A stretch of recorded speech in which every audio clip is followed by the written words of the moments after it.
With the election of the United States' first African-American president, many thought there would be a fundamental shift in the way America related to Africa.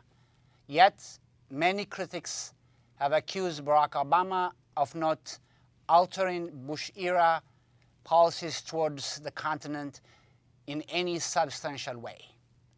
We discuss America's foreign policy in Africa today on The Professors. From across the city and the 7 city colleges of Chicago, broadcasting from 63rd and Halsted at Kennedy King College, The Professors, taking the art of conversation to a higher degree. Before we start our conversation, let's take a look at this student-produced video package on this subject. Ghana's history is rich. The ties between our two countries are strong, and I am proud that this is my first visit to sub-Saharan Africa as President of the United States of America.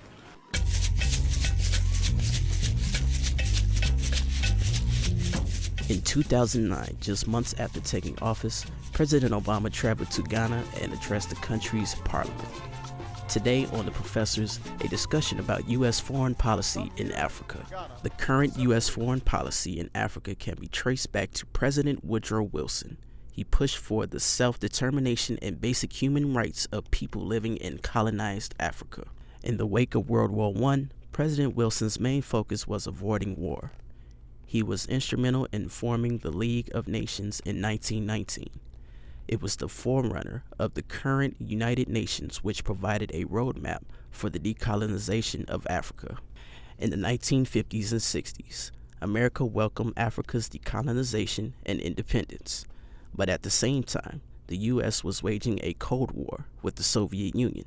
Vice President Nixon, in a report to President Eisenhower, said the course of Africa's development could well prove to be the decisive factor between the forces of freedom and international communism. The fear that communism would spread around the world led to U.S. support of some brutal African dictators.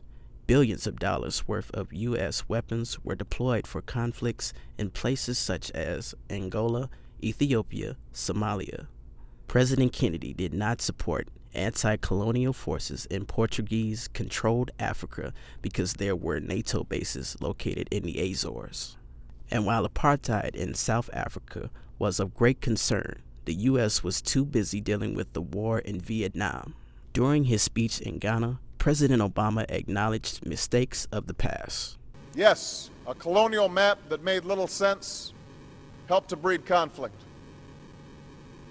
The West has often approached Africa as a patron or a source of resources rather than a partner. Things began to change under President Carter. Human rights was a centerpiece of Carter's foreign policy. The Reagan and Bush presidencies focused on democracy and human rights in relation to concerns about containing communism in Africa. The end of the Cold War and the collapse of the Soviet Union allowed the U.S. to focus more on Africa. The Clinton administration promoted market-oriented economies based on trade and not foreign aid. But getting in the way of economic progress was the issue of debt relief. In the 1990s, sub-Saharan Africa had foreign debts totaling over $200 billion. President Obama has made it clear the U.S. wants to be a partner with Africa, and he said Africa's prosperity can expand America's prosperity. I see Africa as a fundamental part of our interconnected world. As partners with America on behalf of the future we want for all of our children. Reporting for The Professors on WYCC TV, I'm Chris George. Join us today are Professors Dr. Al-Mazawi from Truman College, Professor Edward Davis from Malcolm X College, Professor Akbar Dima from Chicago State University, and Ted Williams from Kennedy King College. Welcome. Thank you. Okay, well, this is our first segment we're planning to do in a series of shows. And today we are going to start with the most troubled regions of North Africa and Central Africa. The theme of our show for today is the then and now of U.S. foreign policy in Africa with a critical look ahead. But before we get into this, I would like you to think. I was reading the other day. There is a campaign for a petition for the U.S. government to it says North Africa is Africa too.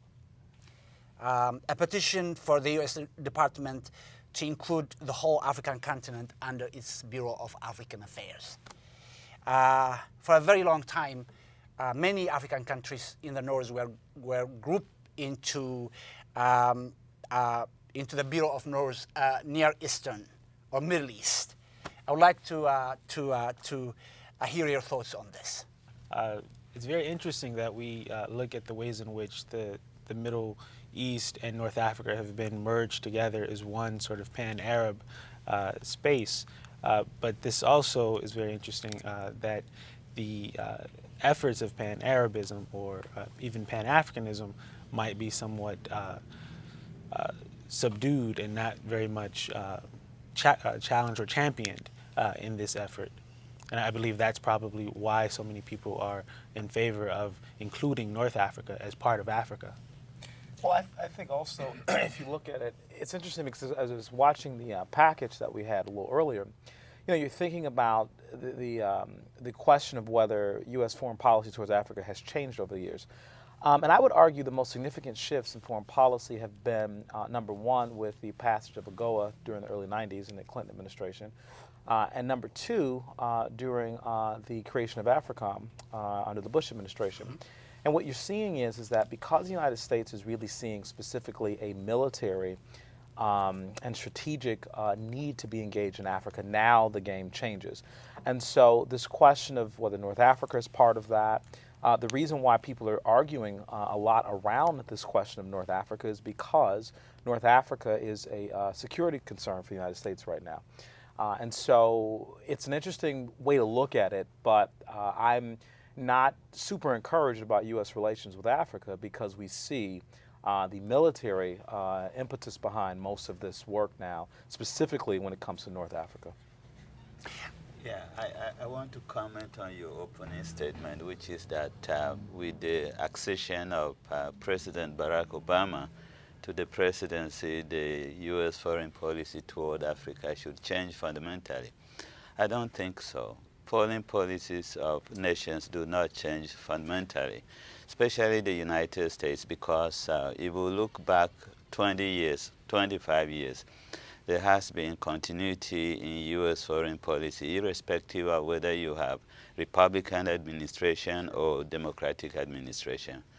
So it is to be expected that Obama will not deviate dramatically from the policies of his predecessors, especially given that he has heritage from that region. He may be constrained in ways that are not political, indeed. Absolutely. I mean, I think you're absolutely right. I think it's an unrealistic expectation to expect President Obama, under his administration, that foreign policy in Africa would change significantly. And I think you speak to the fact that it actually may be even more difficult for him to do anything than if he were not from Africa because of all of the political and social pressures behind that. If going back onto the North African nations and the relationship with Africa, even though that they are classified to be within the excuse me, the Middle East, if you look at the largest country basically in North Africa / Africa, Egypt has more vital relationships with the countries, the African countries, going all the way south because of the River Nile. That's what links all these countries together. Then they have with the other Arabic-speaking countries. Yes, there are many Egyptians, millions of Egyptians work in the Arabic-speaking countries because they are educated and they speak the language and they go work there. But in terms of the vitality of the situation, it's a stronger relationship between Egypt and Sudan, Ethiopia, and Somalia, and Eritrea, and the whole countries in that region than it is with Saudi Arabia, for example. Sure. Egypt's connection with Saudi Arabia is via religion and language. but there isn't really a geographic relationship or dependency between these countries. So, but Egypt depends on Ethiopia, and because the River Nile is a life.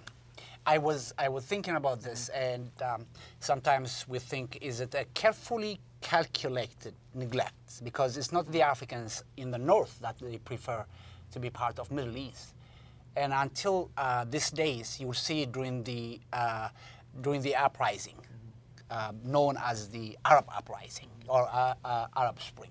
So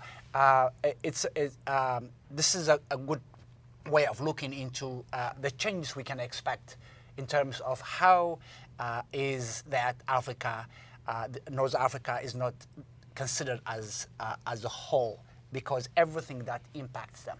It's not Egyptians who thought, well, we joke with you all the time and say, are you African enough? He's from Egypt, Sure. And then after the changes, I said, well, now congratulations.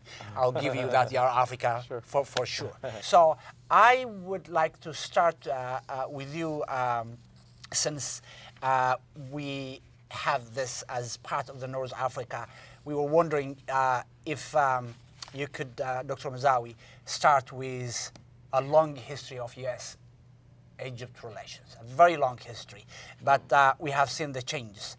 Yeah, but we have also a limited amount of time, so I will only go back 30 years, right? Yeah. No. Yeah.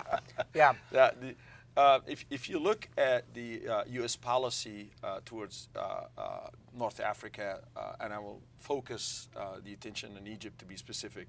I mean, if you said the uprising have been African uprisings, but they were never labeled that way. They were called Arab Spring. The Arab uprisings. Instead of when you look at the demography of the population of North Africa, very, very few of them are Arabs. And they came from, yes, they speak Arabic, but that doesn't make them ethnicity in terms of the ethnicity to become Arabs.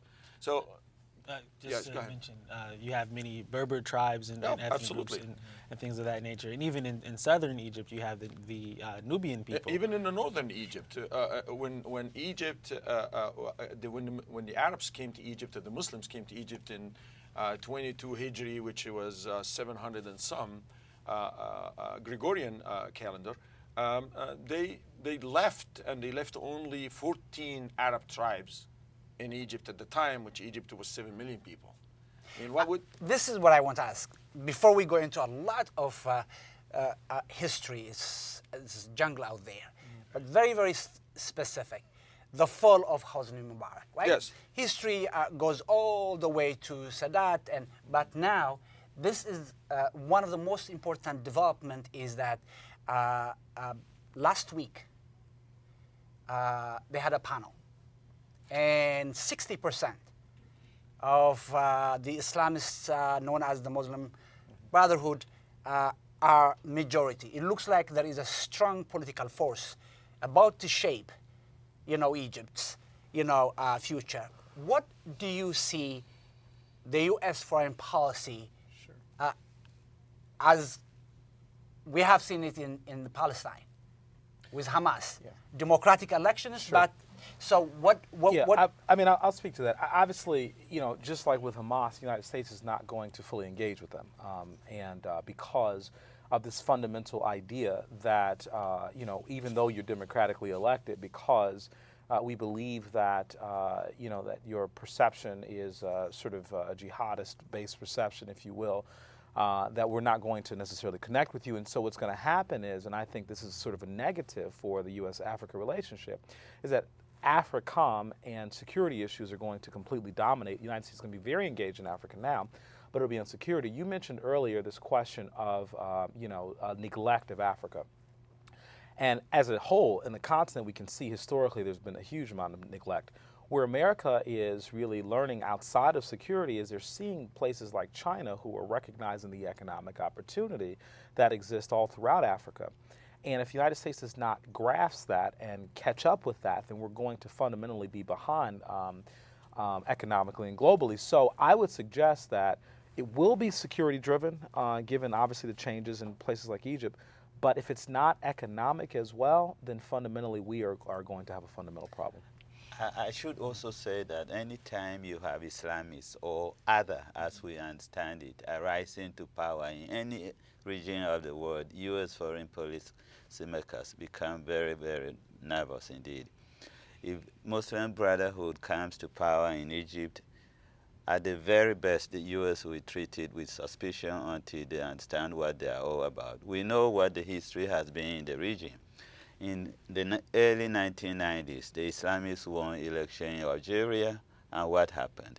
The U.S. would not recognize the emerging government. You have a coup d'etat that resulted in a military takeover with a lot of problems. If you go way back, you see that Henry Kissinger used to say, even if the communists win election, we should not recognize it. Ho Chi Minh won 87%. So you go, and then Hamas is a recent example. So I know. Can you frame it this way? Yes. Maybe it will help us. The Obama administration put what they call the 5 pillars of his foreign policy on Africa: democracy and protecting democratic gains, economic growth. Yeah, we know that's not fundamentally true, though. You know. Well, I mean, so there is conflict resolution and transnational issues. So can you have both ways? You know, democracy, democratic elections, and then whoever comes. Can you have both ways? And I was wondering what would happen to U.S. foreign policy in Egypt? There's a huge lack of trust to begin with in places like Egypt and in North Africa after the uprisings.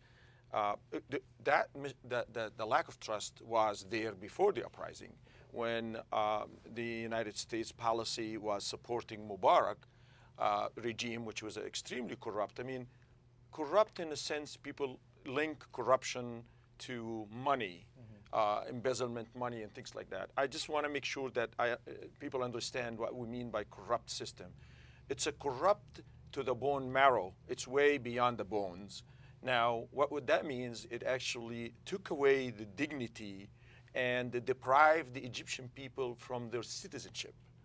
I'm not talking about their passports. I'm talking about the sense of citizenship. Sure. And when the Egyptians revolted against this, they revolted with an anger and a complete distrust. They don't trust the government up until now, Sure. including the elected Muslim Brotherhood. Yeah. So what I'm saying is that there is a protection. There is a sense of saying, okay, so we've elected you, we put you in that place.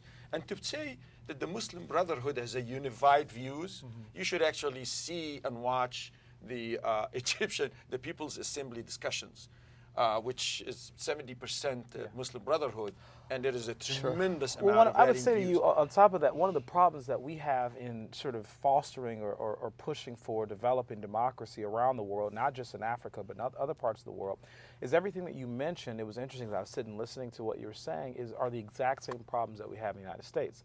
A lack of trust for the government, a heavy level of corruption, the belief that money influences, and so there's a disengagement in the political process. Now, obviously it may be at a different level, but I would make the case that the United States has a fundamental problem in pushing democracy, and the world sees it.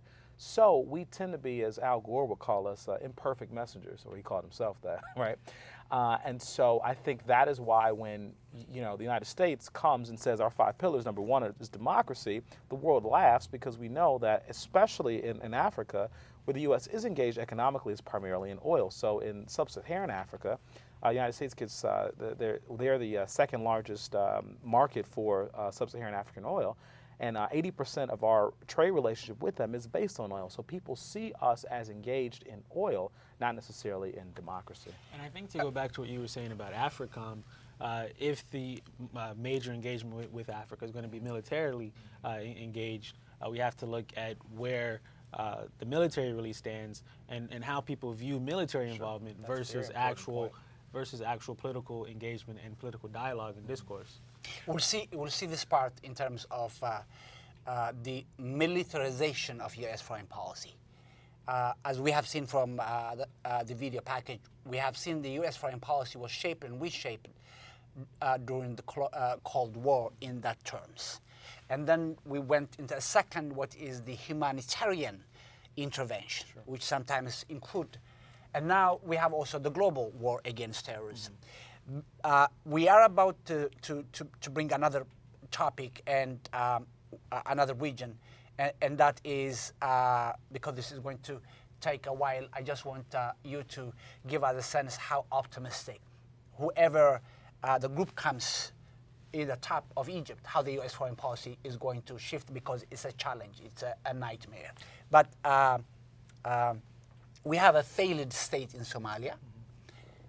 We have a police state in Eritrea. And we have a state in Sudan that is accused of genocide. And we have also Ethiopia that is currently at war with its neighbors. This is really a mess. The Horn of Africa is really a mess. And when we think about this, sometimes Somalia is called the U.S. foreign policy's nightmare. Since what? Yeah. For the last 20 years. What do you think is the U.S. foreign policy with this new administration taking Africa as the center of foreign policy would come up with? Okay, let me comment on that briefly. During the 2008 presidential campaign, President Obama had indicated in one of his campaign materials that he will have a coherent strategy, not policy, toward stabilizing Somalia if he gets elected. He got elected and he continued with the Bush policy of war on terror in that region. And the reason is that some of the terrorist activities in Somalia have been plotted in Minnesota by the Somalis who live there, and they plot the attacks there and they send the young people back. So rather than engaging in tough diplomacy that has been his characteristic foreign policy approach to, say, Iran, he has decided to send drones to kill people there. And drones, he has even built a base for drone attack in Djibouti, so that if there are any pockets of Al-Qaeda or Al-Shabaab, he would then go into Somalia and take them out, as he has done with respect to the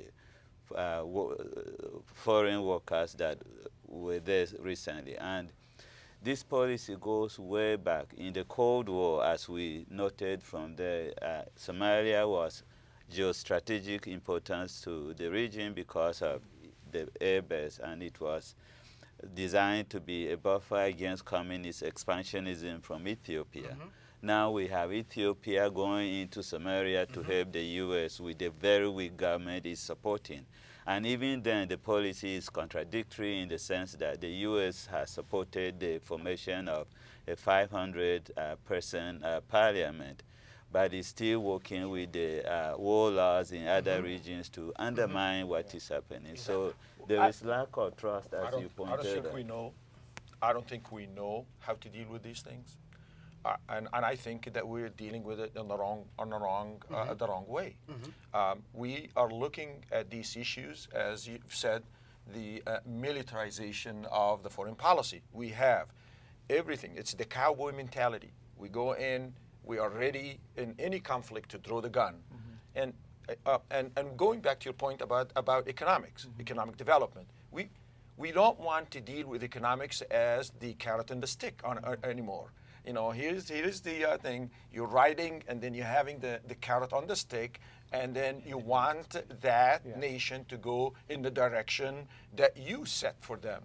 Why don't you just do economics that provide them with more autonomy, so they actually become more independent, so they actually can make their own decisions in the future and become better nation. And now, I remember when I first came to the United States and my kids were little, when I went to teach at a small college called Alma College in Michigan. And interestingly, the neighbors, it was a very small community, all white, all very small.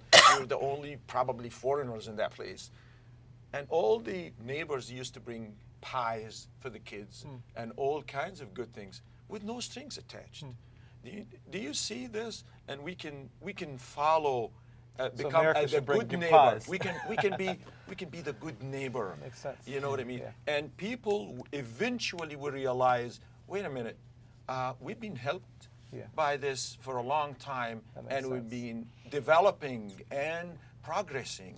Yeah, the problem that Obama has also with this question of why not, engage in a variety of the different conflicts, there's no appetite in the American public for real engagement in Africa. I mean, we saw Somalia, and we saw the bruising that Clinton took from having American soldiers dragged through the streets. So we went through Rwanda, and then everyone says, well, never again. And then we had Sudan, and then so it happens again. And as you see a variety of conflicts, even this internet sensation, this Coney internet sensation that is I think is really good because it's engaging young people at a certain level in some of the conflicts going on. At the end of the day, we will see many conflicts, but without an economic and a military, I think, reason behind us getting engaged, our own interest, i.e., then we're not. It's not going to happen, and so we'll allow these things to continue going. Let's look at Sudan. Okay. Now Sudan, now we have two countries. Right. A U.S. Foreign policy success or failure or in between?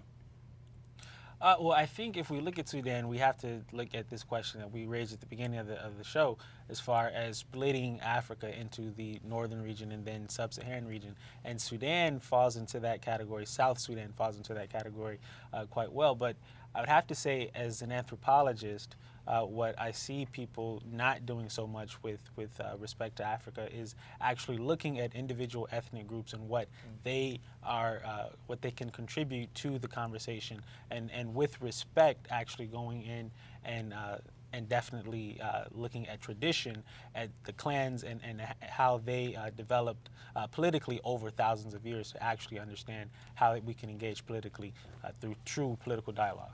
A critical look ahead. What does U.S. foreign policy look like after the election? Suppose we'll see a new regime. Well, according to the president, there's a lot more we can do after the election, right? Isn't that what he told the Russian president? But obviously after the election, before the election, Angus, I'm not very optimistic. I think that if we were going to move ahead, under the Clinton administration, there were wonderful, wonderful opportunities. AGOA was a really great success, the African Growth and Opportunity Act, in terms of moving globalization not just from the Asian continent but also to the African continent. There are many opportunities that were born at that time that I don't necessarily believe that we have moved forward in and capitalized on. So I'm not very optimistic and hopeful. I think that once again we will continue on the military path. I think China is going to run with the economic path, and I think we'll be lost in that way and miss a great opportunity to connect economically, socially, and otherwise. I am very hopeful. I think more and more countries will get more autonomy.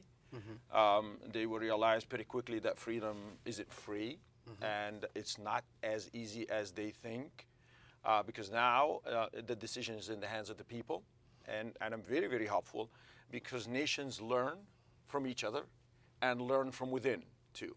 What we need to do is we also need to learn. What I'm saying is that when I speak to another nation that I know that nation adheres to a certain culture or a certain religion, I have to show a complete respect for that culture. And in order to do that, I need to learn about it.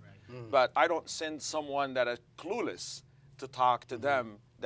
So education is a key for both, for our administration, for our country, and for the African countries, because they will learn and they will gain more and more autonomy. Thank you for joining us, and see you next time on The Professors.